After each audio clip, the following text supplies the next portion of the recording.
הגישה הביהביוריסטית מציעה אסטרטגיות הוראה יעילות למצבים שבהם הלומד נדרש לבצע מטלות אוטומטיות שאינן מצריכות כמעט חשיבה מודעת.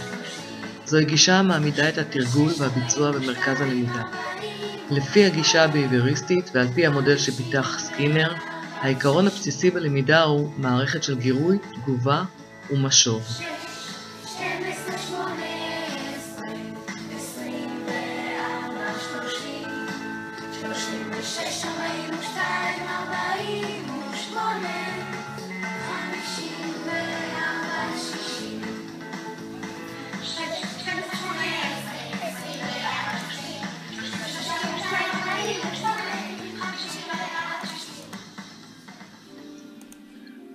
המשחק ממשיך והתלמיד מקבל עוד ועוד תרגילים לפתור.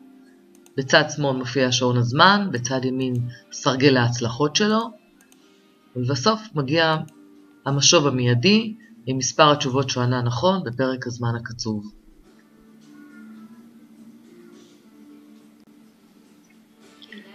ניתן לראות כי הטכנולוגיה תורמת לתהליך הלמידה.